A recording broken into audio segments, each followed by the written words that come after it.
gitna ng unos at mga pagsubok, may mga pusong hindi sumusuko. Kahit anong laban ang ating harapin, pag-asa't tapang ang laging baunin. Hindi matitinag, hindi uurong, Boses ng bayan ay patuloy na ahon. kamay na nakakuyong, taas sa kalangitan, Para sa bayan, para sa kinabukasan. Kapit-bisig tayong maglalakbay, hanggang sa tagumpay. ay ating makamtan. Maraming nagsabi na tayo'y mawawala, ngunit ang diwa'y lalo pang lumalakas. Sa bawat hakbang, sa bawat sigaw, pagmamahal sa bayan ang siyang ilaw.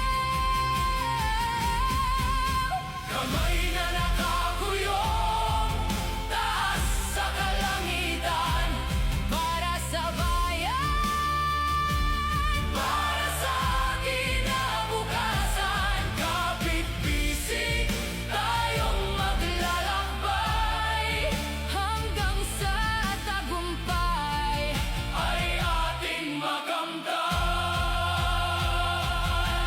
At kung dumilim man ang paligid, Pag-asa natin ay hindi mapapawi. sama-sama walang iiwanan, Sa iisang adhika,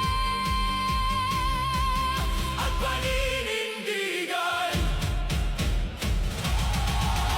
Kamay na nakakuyong, taas sa kalangitan, para sa bayan, para sa kinabukasan. isang puso, isang sigaw, Pagmamahal sa bayan, ang magtatagumpay.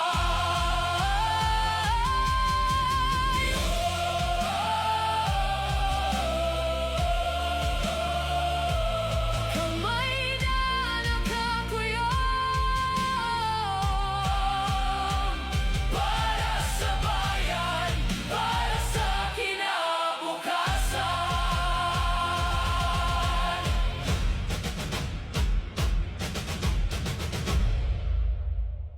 Pakalinaw ng mga naging pahayag ni Tatay Rani at isa po siya sa mga sumusuporta sa atin. At ang susunod, magsasalita, sino ang mga taga Batangas?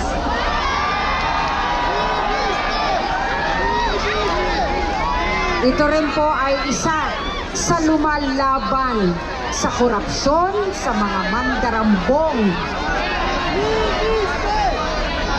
Siya'y kaisa natin at sinusuportahan niya ang ating panawagan.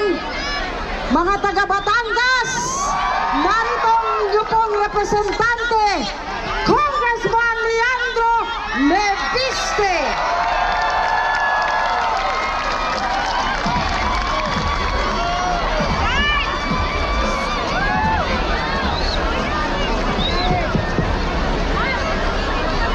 Magandang hapon na po sa inyong lahat. At magandang hapon po sa lahat ng mga Batanggenyo. Baka may magtatanong kung bakit ang isang kasalukuyang kongresista ay nasa rally. Pero ano bang gusto nilang gagawin ng mga kongresista? Magbakasyon na lang. Ang pagdalo sa mga rally katulad nito ay trabaho ng mga kongresista para mapakinggan natin ang tunay na pakiramdam at pananaw ng ating mga constituents. At ako po ay narito kaninang umaga din at napansin ko napakarami ang mga Batanggenyo na narito. Ang iba pa sa atin ay galing sa unang distrito ng Batangas. At in fact, kayo ang unang mga nagsabi sa akin na pumunta dito ngayong araw. Dahil kahapon pa, may mga nagme-message sa aking Facebook kung sama ka sa EDSA People Power Monument. Kaya salamat sa inyong imbitasyon. Pero para hindi sabihin na tayo ay nagrarally lang na walang solusyon, nais kong ipakita sa sambayanan na tayo dito ay may mga solusyon. And in fact, tayo ay narito dahil nakikiisa tayo sa panawagan ni Senator Dante Marcoleta na ipagpatuloy ang flood control investigation. Madalas nilang sinasabi na wala tayong ebidensya. Pero lahat na ng ebidensya ay ipinakita ni Senator Dante Marcoleta at ang ibang mga tumestigo sa mga ginanap na Blue Ribbon Committee hearings. Ang iba ay inilabas sa tulong ng ating mga kaibigan na narito ngayon. Kabilang po dito si dating Congressman Mike Defensor. Palakpakan po natin ang ating birthday celebrant. Happy birthday, Kong Mike. At ang ibang mga matatapang na mga dating miyembro ng Armed Forces of the Philippines. Ito po ay hindi mga kwento lamang. Pinakita sa akin ni Kong Mike at ang iba nating mga kasama ang mga resibo ng mga male-maletang pera na pinamahagi mula sa pondo ng flood control. Sa Kongreso, marami ang may kaalaman tungkol sa korupsyon sa Department of Public Works and Highways, pero takot lamang na magsalita. Sa Senado, marami ang mga nagpahayag na sila ay may first-hand knowledge sa korupsyon sa DPWH. Ngunit, kahit napakarami na ang mga lumabas na ebidensya tungkol sa korupsyon sa DPWH, tinutol ang mga na-schedule na flood control hearings ng Blue Ribbon Committee ni Senator Dante Marcoleta.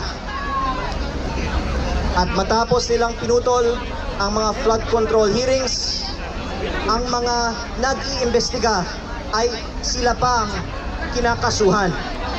Kaya yun ang naging last straw.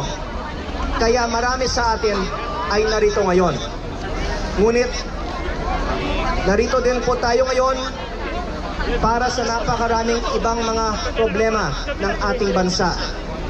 Pinalalabas ngayon sa media na itong rally ay para lamang sa iilan tungkol sa iilang mga issue.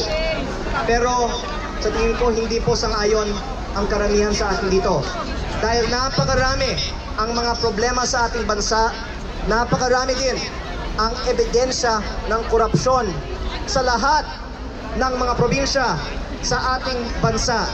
Ngunit basta lang pinutol ang flood control investigations. Kaya para sa mga nagsasabi na tayo ay walang ebidensya at tapos na ang panahon ng flood control at move on na tayo sa ibang mga bagay, tayo po ay nakikiisa sa panawagan ni Senator Marcoleta na ituloy ang hearings sa Senado at naghahain din ako ngayong araw ng resolusyon para simulan muli ang mga investigasyon tungkol sa flood control sa Kongreso.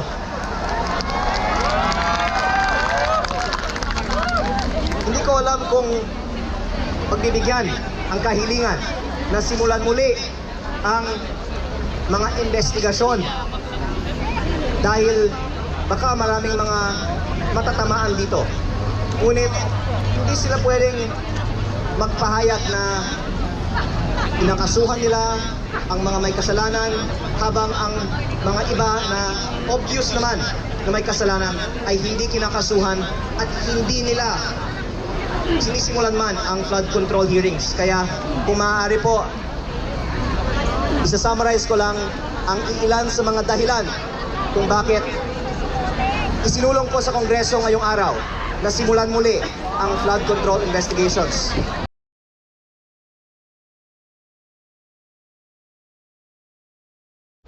Araw-araw, patago-tago, sasabihin ni Senator Lacson, walang report. Tapos may report. Tapos may mastermind. Hindi, kasama na. Hindi kasama si Romualdez, kasama si Romualdez. Tapos, nung sinabi ng isang witness, ito yung mga sekretary, nag-deliver. Lumabas po, di ba? Yung mga Marines. O, ano sabi ni Senator Lacson? Sabi niya, hindi nag-deliver, pero hindi sa Malacanang. Kasi Senator Lacson naging witness na rin. Paano po siya naging witness? Yun po ang inalma namin. Kaya nung Mayo 11, dumating po si Senator Bato. Alam niyo po ba, Lunes yun? Sabado, tumawag siya sa akin, sabi niya, Alan, panay checkpoint na hindi na ako makakarating. Wala rin naman yung isa, hindi ko na sasabihin din sa sino. Sabi ko, kuya, yung isang yon pang 14, pang 13 ka. Sabi niya, ganun ba? Sige, pagdadasal ko. Alam niyo po, nung sinabi niya pagdadasal ko, naramdaman ko na hindi yun yung parang, may pag-asa ba? May pag-asa. Pero tingin mo walang pag-asa. Hindi yung parang, boss, laban, pagdasal natin. Hindi po. Naramdaman ko yung sincerity, ipagdadasal ko. Lunes ng umaga, alas 10 ng umaga, tumatawag.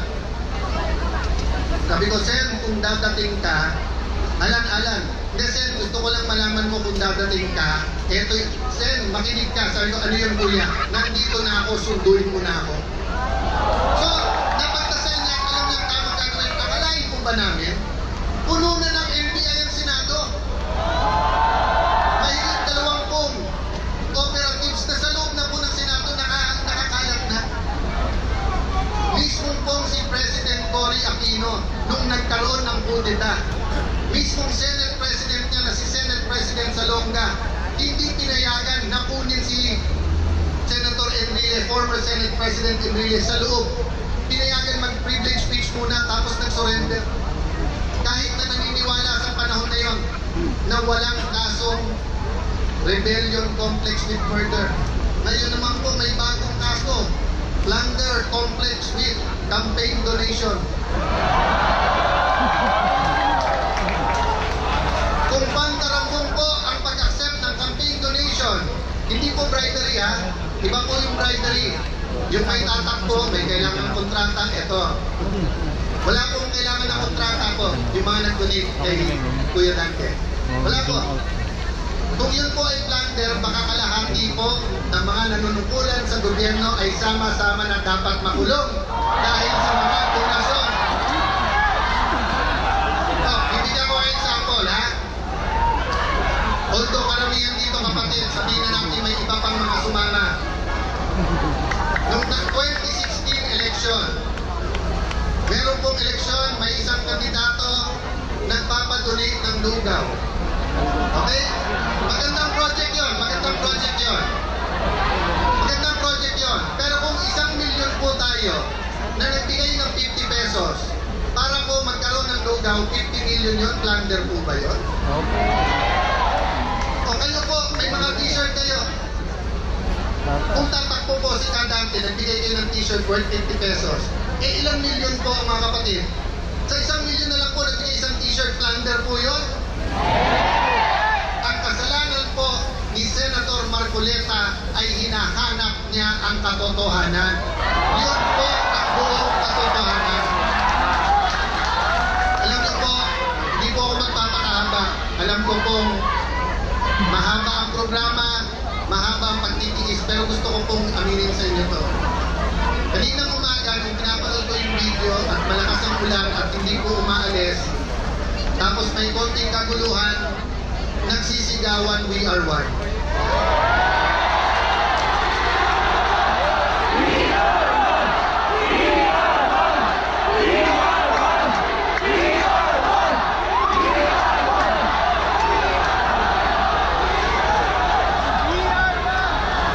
Aaminin ko po sa inyo, naiiyak po ako habang pinapanood ko yung video. Alam niyo po bakit ako naiiyak? 15 anyos po nandito ako sa EDSA. po ako. Assemblyman po ang tatay ko, 4 lang silang nanalo sa Metro Manila. Nung grade 5, grade 6 kami po, 3 lang ang suntukan. Pareho kayo ng crush, Grace Pa Toyota o Marcos Aquino. Yun lang po, yung suntukan sa amin. Linggo-linggo, yun lang 3 ang pinagkakasuntukan. Inuunahan mo ako sa crush ko, mas pogi ka. Ako, Chris pa ako, Toyota yung mga klase ko. O kaya, wala pang Ginebra nun. Toyota pa nun. O kaya, Aquino o Marcos.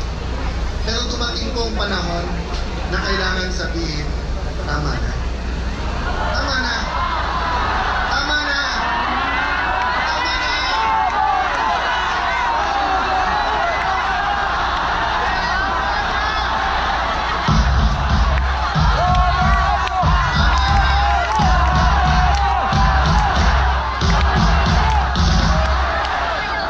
Noong 2023, halos 1 trilyon piso ang DPWH. Ang flood control mahigit 300 milyon. Ang maintenance ng roads, unang beses, 1/3 ng budget, mahigit din 300 milyon. Usually, 70% ng budget ay bagong kalye, bagong tulay, bagong building. First time po noong 2023, flood control at saka maintenance. Ang maintenance po hindi pa initisgan hanggang ngayon. Hindi pa rin po natuwa, 2024, wala pa rin nagsabing tama na. Ganun na naman ang ginawa. DPWH pa po yan. Wala pang DOH yan. Wala pang Department of Agriculture yan. Wala pang DIR yan. Wala pang LTO yan. Walang smuggling pa yan. At lalong-lalong wala pang kita sa droga yan. Kaya nung dumating ang 25 na zona, natuwa tayo nung sinabi may yan tayo kasi ibig sabihin may nagsabi sa ating mahal na Pangulong Boss. Tama na. Boss, tama na. Ano ang problema? Ang problema, nung natutukoy na ni Senator Marcoleta kung sino ang mastermind, nasabihan sa Tinakson, tama na, nalalaman na kung sino ang ano. Ang problema, nung hindi na namin kinaya at pinalitan na namin si Tito Soto, may nagsabi sa Malacanang, tama na, huwag mo payagan yung mga yan makaupo. Sabi nila, tama na, litisin na. Tama na, litisin na ang ating Vice President. Nangako po kami, pero yung ating pong paglilitis. Eh bakit ayaw po nilang isabay ang hearing ng flood control dun sa paglilitis? Selective justice. Diba? Kung sino lang po ang gusto nila, so ang ibig sabihin po, gusto natin maging malapit tayo sa hustisya. So sa malayo, ang ginagawa nila parang malapit. Pero pag tinutukan mo sa malapit, malayo. Malayo po ang ginagawa nilang hustisya. Kanina po papunta dito, we are one. Pangarap ko at dasal ko para sa ating lahat. Sana po, maging Katoliko, maging born again, maging Muslim, maging kapatid sa Iglesia ni Cristo, maging Bisaya, maging Kapampangan, Bicolano, maging bata, maging matanda. Bilang Pilipino, makasigaw tayo. We are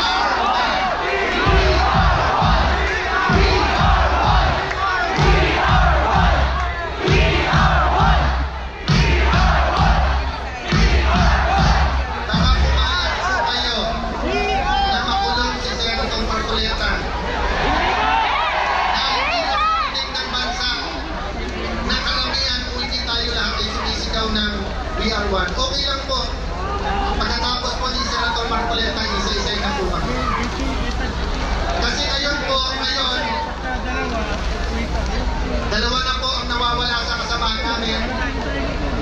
Sinasabihan na si Senator Bongo, lalabas na warrant po. So 21 na lang. Sinasabihan na si Senator Marcoleta, ikaw na susunod, dinikot to. O di, ilan na lang yun? Apat, 20 na lang. O, sabi ng ombudsman, maaring 2-3 senador. 13 na po sila eh. So yun yung hangarin, nasa 13, pwede na nila convict ang isang impeachable na officer. Kaya yung iba natin kasama sa EDSA noong 1986, yung pong nagsasabing laban, ay ngayon po hindi lumalaban. Bakit po? Bakit sila hindi lumalaban? Bakit sila hindi sumisigaw ng We Are One? Dahil gusto nila pag na-impeach ang Vice President, sila ma-appoint at sila naman ang maging presidente. Dahil, bakit naman papayag ang Pangulo na ganun magiging presidente? Kasi ang sabi naman ng Malacanang, sige, magagawa na kayo. Wala namang eleksyon eh. Magtsatsa naman tayo. So, lahat po to ay sa pangalan lamang ng simpleng gawain.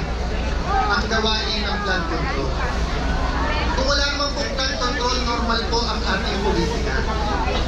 Normal po, pwede natin sabihin we are one, pero ikaw dilaw, ito puti, ito itim, ito rainbow. Pwede naman po natin sabihin magkakasama tayo eh. Pero bakit po madugo ang labanan ngayon? Dahil iniisip ko nung iba, lamunin na natin yung pagdanakaw. Pag tayo naman naging presidente, palitan natin lahat yan. Hindi po mangyayari kapatid.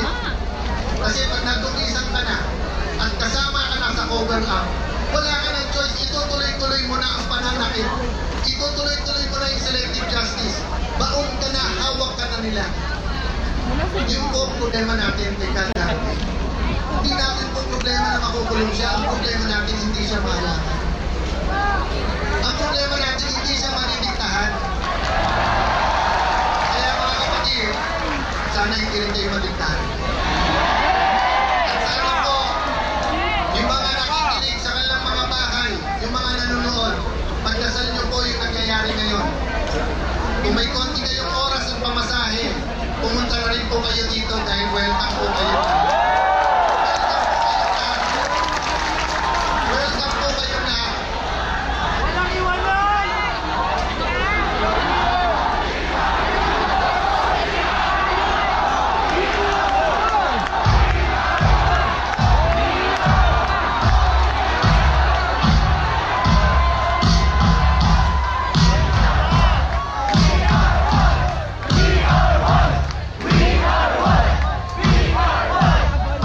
Yung mga nabasa kanina, yung mga papawisan, pag-uwi nyo yung t-shirt na to, lalaban nyo, di ba? You will wash it. Darating na yung t-shirt.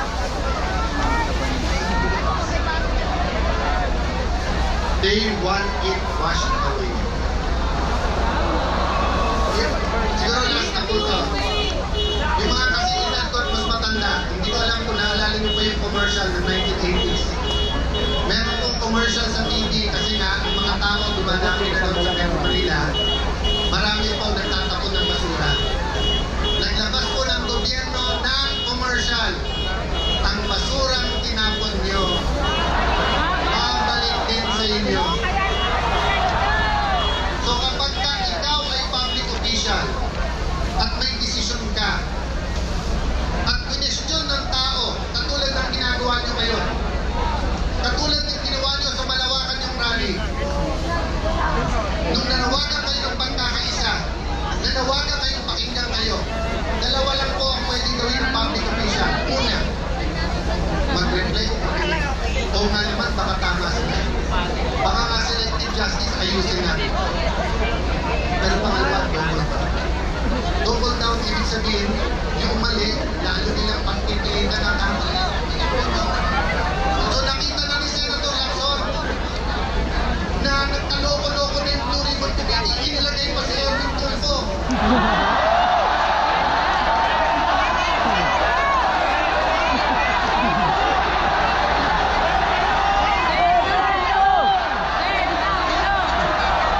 Tapos sabi ni Erwin Tulfo, kung siya po ay pinagbintangan ng 18 ex-marines, huwag kayong mag-alala mga kababayan. Hindi po ako si Senator Pangilinan ang nakikinig. Pagkatapos naging 13 na sila. Ano po ang sabi ni Senator Erwin? Ang buhay pa natin ay iikot na lang sa flood control.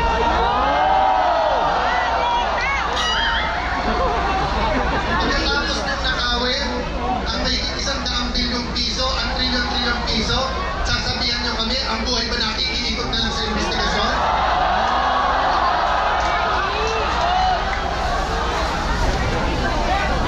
Pero hindi pa ako natuwa doon eh. Huwag na tayo mag-imbestiga. Pero lahat ng magdudulo, ikulong natin yan. Si Marcoleta ang kulit, ikulong natin yan. So, kaya po tayo nandito, wala pong pupuntahan. Itong ginagawa natin. Mga kapatid, hindi nyo po ba ng bago? Okay lang, kung pagkatapos ng 1 year, at sinabi, mahiya naman kayo, kung nahihiya na lahat, di dapat nagrarally tayo dito para magpasalamat. Pero ang katotohanan po, tuloy pa rin naman ang corruption. Ang katotohanan naman namimili. Ikaw, very good ka, ikaw, umamin ka, ikaw, magsoli ka. Sila na lang nagtuturo. Wala na pong daan para sa katotohanan. Sabi nila, inaharang natin ang daan. Oo! Bakit? Inaharang nyo na yung daan ng justisya. Hindi, haharapin naman namin ang EDSA. At sabi nyo, napeperwisyo ang traffic. Ito po yun. At pasensya na po ang mga napeperwisyo sa traffic. Pero yung butong araw-araw, dahil ninakaw ng gobyerno ang pera, hindi ba kayo napeperwisyo?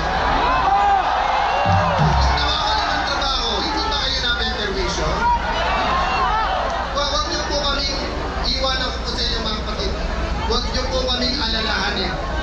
Si Jinggoy Estrada, si Senator Bato, si Senator Legarda na hindi nakaupong unang Senate President na babae, si Senator Amy Marcos na kung saan dapat na-enjoy niya ang pagbabalik ng Marcos sa Malacanang, pero pinili ni Amy lumaban kasama natin.